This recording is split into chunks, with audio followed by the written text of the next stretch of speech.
vai ser baseada em Mateus 15, do verso 21 ao 28. Bom, é uma mensagem bem conhecida, eu só vou fazer aqui com vocês a gente recordar o que todo mundo que já conhece, mas nós temos a oportunidade que a palavra de Deus sempre pode trazer uma coisinha nova para a gente. E eu espero que, como durante essa semana trouxe para mim, também possa trazer para vocês e que continue nesse momento trazendo algo para a minha vida. Bom, nós sabemos que Jesus estava saindo no momento de uma situação delicada, com alguns membros de uma junta, possivelmente, né, que tivesse acontecido em Jerusalém, e mandaram para ele. Possivelmente, Jesus estava em algum lugar ao norte da Galileia. E quando terminou ali aquele episódio, com esses irmãos que tinham vindo de Jerusalém, Jesus decidiu ir com seus discípulos para Tiro e Sidom, que era uma região da Síria. Eram cidades independentes, mas pertenciam à Síria. Jesus e os discípulos tentaram ir de uma forma discreta, mas aqui tem a nossa primeira observação. Nunca, jamais, onde Jesus está, será discreto. Sempre será algo extraordinário, será sempre algo maravilhoso, será sempre indelével, porque ele é Deus. E onde ele está, não tem como ser discreto. É impossível. Na nossa vida hoje também é impossível Jesus ser discreto. Nós, como cristãos, não temos como ser discretos. Não, eu vou fazer de conta que eu não sou cristã. Eu vou fazer de conta que eu sou mais ou menos. Eu estou aqui, eu estou lá. Não tem como. Ou você é ou você não é. Ou você está com Jesus ou você não está com Jesus. Essa é uma das coisas que acontece onde Jesus está. Não tem como ser escondido. Bom, aí aparece uma mulher. E essa mulher, o que nos dá a entender, ela estava andando atrás de Jesus ou correndo atrás de Jesus. Mas, num dado momento, essa mulher, que era cananeia, de origem grega, sírio-fenícia, tinha todos os motivos para chamar atenção, né? E ela vai ali correndo atrás dele e vai gritando. Era para ser uma coisa discreta, mas ela já deixou a discrição de lado. Primeiro, por ser mulher e estar correndo atrás de um grupo de homens. E ela vai gritando: Senhor, filho de Davi. Aí tem um outro ponto. Ela demonstra que conhecia a linhagem de Jesus, que conhecia Jesus de alguma maneira, ela o conhecia. Mas acontece uma coisa interessante ali naquele meio tempo. Ela está gritando, ela está pedindo, chamando Jesus, e nesse momento ela deixa de ser a mulher e passa a ser a mãe. Ela diz: Senhor, filho de Davi, tenha misericórdia da minha filha. Ela está terrivelmente endemoniada. Em algumas versões diz miseravelmente, diz terrivelmente. Então, eu imaginei assim, imagina, por você estar possesso ou ter alguém possesso perto de você, é uma coisa já horrível. Imagina demasiadamente, terrivelmente, o superlativo que ela encontrou, ela usou. E isso mostra para mim o desespero dessa mãe. E nós sabemos que uma mãe ou um pai que ama o seu filho, não importa o que vai acontecer naquele momento, se ele souber que existe alguma ajuda, ele nada vai pará-lo, ele vai em direção àquilo e não quer nem saber o que os outros vão pensar. Porque eu sou mãe, tenho dois, tenho uma menininha de 30 e poucos e um menininho de 30 e poucos. O autor não diz a idade dessa filha, mas é como eu estou colocando agora, para nós pais, nossos filhos não têm idade. Pelo menos para os meus, eu olho como se ainda fossem crianças, são os meus filhos. E eu vejo que a maior parte dos pais também são assim. Minha mãe tem 87 anos, lógico que eu tenho 61, e minhas irmãs são mais velhas do que eu, e só tenho um irmão mais novo. E minha mãe diz assim, as crianças, as meninas não chegaram, os meninos não vieram almoçar. E eu olho e falo, é verdade, mãe, as crianças, porque para ela, nós continuamos como as crianças dela. E se vocês têm filhos, eu imagino que é a mesma coisa. São as suas crianças, e não importa a idade, vocês vão estar sempre intercedendo por eles. E ali era uma mãe que estava intercedendo pelo seu filho, pela sua filha. Bom, aconteceu outra coisa bem interessante nesse período. Jesus deixou essa mulher no vácuo. Ele não respondeu nada, ele continuou caminhando. Eu não sei se alguns de vocês já passaram por isso, de necessitar desesperadamente de alguma coisa, ou desesperadamente de alguém, ir buscar isso e a pessoa não dar a mínima importância para você. Eu não sei qual o sentimento que você sentiu, ou como você se comportou nesse momento, mas para essa mulher não moveu um pelinho do cabelo dela. Ela não se incomodou com isso.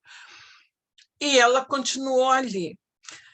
Mas tem mais detalhes aí nesse espaço de tempo.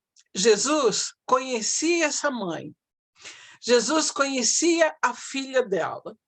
Jesus sabia o que estava acontecendo ali.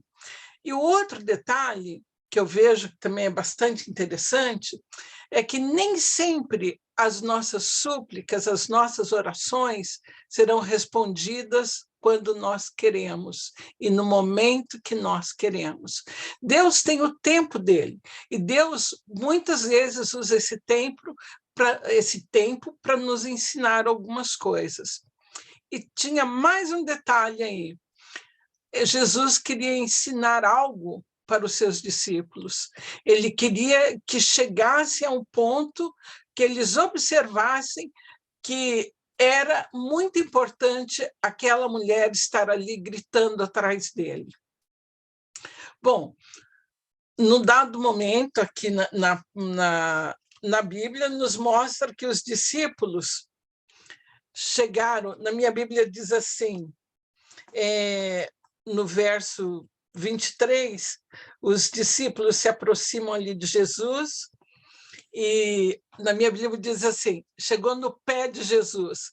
Então, eu imaginei assim, chegar bem pertinho para falar perto do ouvido assim, Senhor, dá logo para ela o que ela quer, manda ela logo embora para que ela não nos atrapalhe, para que ela não nos incomode. Aí tem uma coisa, um outro ponto para nós pensarmos. Essa não foi uma atitude cristã, né? Eu digo que isso não é uma atitude cristã, quando você simplesmente quer ajudar uma pessoa para se ver livre dela. Você não está tendo empatia com essa pessoa, você não está tendo amor por essa pessoa. E deixa, assim, um momento meio que, espera aí, estou eu aqui para ajudar, para ser útil, ou simplesmente, olha, eu vou te dar isso e você some da minha frente. Tem algumas versões um pouquinho diferentes, mas, no fundo, era justamente isso, olha, dá o que ela quer e manda ela embora, para que ela não nos estorve. Daí Jesus diz assim, tá certo, eu vim para as ovelhas perdidas de Israel. E a mulher compreende isso, né? Ela tem aquele ponto assim que, puxa, ele não é só um milagreiro, ele não é somente um descendente de Davi. Ela, nesse momento, ela reconhece que ele é Deus. É um Deus vivo, é um Deus que está presente, é um Deus que quer salvá-la, que pode ajudá-la e que vai fazer isso. Não importa como, ele vai fazer isso que ela necessita. E ela se lança nos pés dele e o adora. Aí nós vemos um momento de adoração, o reconhecimento que Jesus é Deus. Nesse momento, eu imagino que ela se esqueceu que ela era cananeia, que era uma das adoradoras de Baal. Essa região ali, a gente já conhece pela história de Jezabel e tudo mais, que levou os ídolos para o templo e tudo mais. Mas isso é uma outra história. Então, o que nós entendemos é que ela pertencia a um povo que era de pessoas idólatras. Nesse momento, diante de Jesus, ela esqueceu todos os ídolos que poderiam ter na vida dela. Ela encontrou em Jesus o Deus vivo, presente ali para ela. E ela o adora. E mais uma coisa que eu achei bem interessante, nesse momento, quando ela diz, Senhor, socorre-me, ela está tendo empatia com a filha, ela está pegando para ela o sofrimento da própria filha. Ela, nesse momento, ela está assim, Senhor, eu estou aqui e necessito deste milagre. Bom, Jesus, mais uma vez, dá mais um tempinho para que os discípulos compreendam o que está passando ali, porque eu imagino que os discípulos já estavam confusos a essa altura. E aí ele diz para ela assim, mas não é bom tirar o pão dos filhos e dar para os cachorrinhos. Puxa vida, eu estou aqui, Senhor, me humilhando nos teus pés e sou chamada de cachorro. Nós sabemos, ampliar um pouquinho mais, que os judeus não gostavam dos cachorros, dos cães. Eles chamavam os samaritanos de cães, os romanos de cães romanos, os cães gentios, porque na cultura deles, os cães eram os animais de rua, vira-latas que estavam ali revolvendo lixo, eram animais que não era agradável. E essa mulher poderia ter compreendido dessa forma. Puxa, estou sendo chamada de cachorro, eu vou embora daqui. Mas não. Essa mulher continuou ali e imagino que na mente dela isso se passaria comigo, eu me coloquei no lugar dela e ia dizer, olha, que me importa? Pode me chamar até de cadela, eu sei que eu não sou. O que me importa o que estão pensando de mim?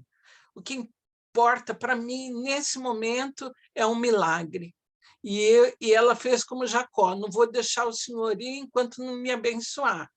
E essa, eu penso que pode ser e deve ser a nossa atitude diante das nossas necessidades espirituais.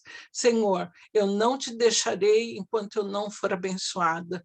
Eu não vou sair daqui enquanto eu não receber este milagre. Eu sei que o Senhor pode me dizer não, o Senhor pode me dizer sim, o Senhor pode dizer espera um pouco, e não é tudo isso que você vai receber. Eu sei, e eu preciso estar consciente disso. Como cristã, eu preciso estar consciente, não que Deus tenha limitações, mas que eu faço limitações do poder de Deus na minha vida. Então, eu tenho que olhar para mim e ver onde eu estou limitando o poder de Deus. Porque eu faço isso como ser humano, eu limito a Deus no poder dele. Bom, essa mulher, numa atitude assim de humildade, de rapidez mental, responde, sim, Senhor, eu concordo,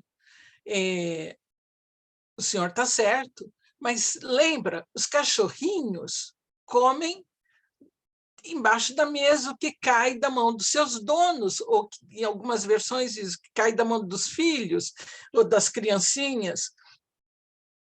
Tem uma coisa interessante. Ela ouviu exatamente o que Jesus queria dizer.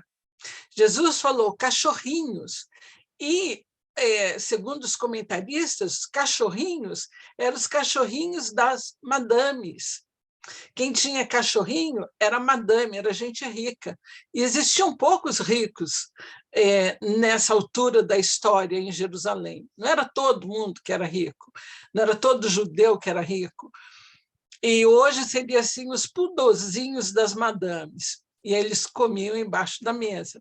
Então, essa mulher se coloca como realmente, tudo bem, eu posso até ser um cachorrinho, mas dá um pouco dessa migalha para mim. Eu também quero comer dessa migalha que está caindo. Aqui nós vemos dois outros pontos que eu achei muito interessantes. Ela compreendeu a voz amorosa de Jesus.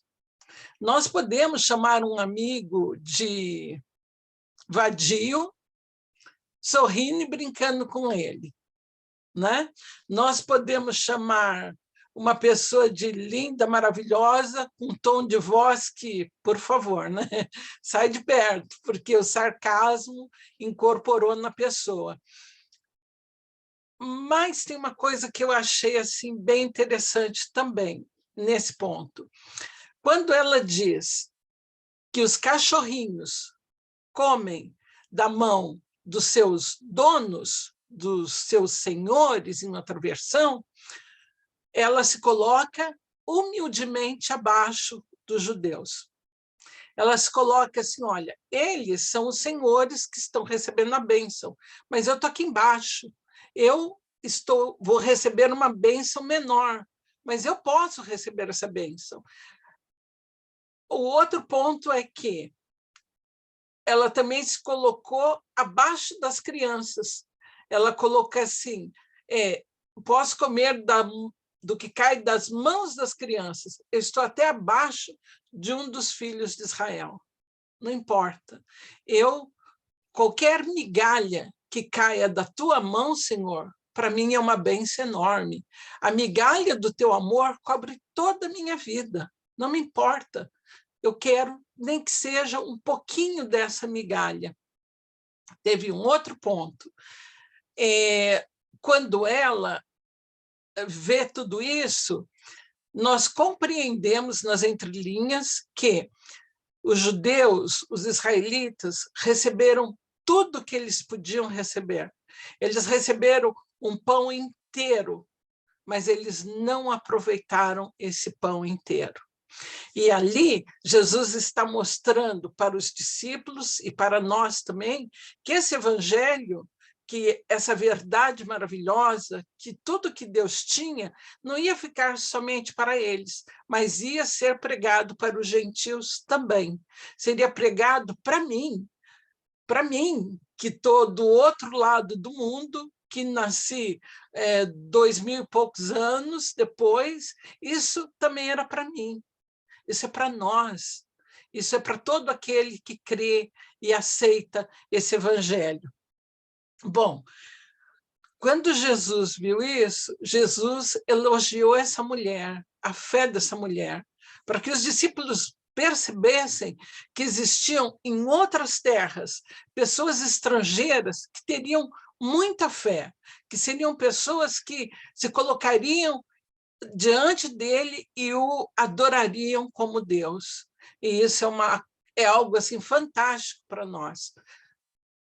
Daí Jesus diz assim, olha, que fé que você tem? Pode ir, a sua filha já está sã. Lá em Marcos 7:30, nós encontramos que a mulher foi para casa. E quando ela chegou em casa, a filha estava deitada na cama. Essa parte eu achei bem interessante, porque, normalmente, quando nós lemos, ou se alguém já viu diferente, depois pode me contar, o endemoniado não estava no quarto, na cama. O endemoniado sempre estava nos cemitérios, estava na rua, sei lá eu onde, mas não estava na cama. O que cama representa para mim? A cama representa um lugar de descanso, um lugar onde eu vou dormir tranquila, estou em paz na cama. Ou no sofá, né? Não importa, mas ali era na cama. Eu imagino a alegria dessa mãe quando ela entrou e viu a filha na cama, talvez dormindo tranquilamente, talvez de olhos abertos, olhando para a mãe e dizendo: acabou, eu estou bem, eu estou livre dessa possessão demoníaca que me dava convulsões enormes. Eu fico imaginando, como mãe, como é bom você saber que os seus filhos estão na cama tranquilos. E eu fico muito contente em saber que quando Deus olha para mim, ele diz: olha, meus braços estão aqui para que você repouse tranquila. Eu posso servir da cama que você necessita para descansar tranquilamente. E Jesus disse: vinde a mim, todos os que estáis cansados e sobrecarregados, e eu vos aliviarei. Então, isso é o complemento dessa passagem que eu acho assim que para mim durante a semana foi muito importante, porque é um vislumbre que nós temos de muito em breve estarmos nos braços do Pai, estarmos protegidos para sempre das ciladas do inimigo, das tentativas de destruição que ele tem sobre nós. E também foi muito importante ver que nós podemos estar intercedendo pelos nossos queridos e Deus está sempre com os ouvidos abertos, mesmo que no momento ele não responda, ele tem aquela bênção maravilhosa para cada um de nós. Que vocês possam ter assim uma semana abençoada e possam descansar nos braços do Pai. Uma boa noite. Amém. Amém. Maravilha. Amém. Amém. Glória a Deus.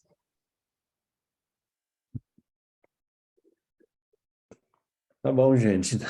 Que bom, né? Terminar o sábado assim, todo mundo junto, a gente dedica esses momentos para Deus. Muito obrigado porque todos vocês estão aqui essa noite. E eu não vou abrir para comentário, porque a gente tem um jantar hoje aí que a igreja está fazendo. Então, eu vou pedir para Marlene orar para a gente, para terminar, tá, Marlene? E eu esqueci de orar pelo Ron e pela neta no começo. Então, eu ia pedir para você orar também por eles. Eles estão com o Covid lá. Covid. É neta? Neta e Ron. Ron, ok. Tá? Querido Deus, ainda na tua maravilhosa presença, nós queremos te agradecer, Senhor, porque o Senhor é um Deus que nos ouve, um Deus misericordioso, um Deus que nos ama. Obrigado, Deus, por ser um Deus vivo, um Deus fiel ao nosso lado. Senhor, queremos te colocar nas suas mãos a neta e o Ron, que estão passando por esse momento tão delicado com o Covid. Tenha misericórdia deles, ó Deus. Venha guardá-los e protegê-los nas suas mãos e que eles tenham, ó Deus, a certeza, a segurança de que o Senhor está com eles em todos os momentos que eles necessitam e estão em debilidade física. Seja Deus com cada um dos meus irmãos que participaram nesse momento dessa meditação. Senhor, guarda-nos, ajuda-nos, Senhor, a confiarmos na Tua presença em nossas vidas e a colocarmos os nossos ouvidos atentos às Suas respostas e olharmos a Deus como o Senhor é um Deus misericordioso, um Deus maravilhoso para cada um de nós. Guarda-nos nessa semana, seja com os nossos queridos que estão perto ou estão distantes, em nome de Jesus. Amém. Amém.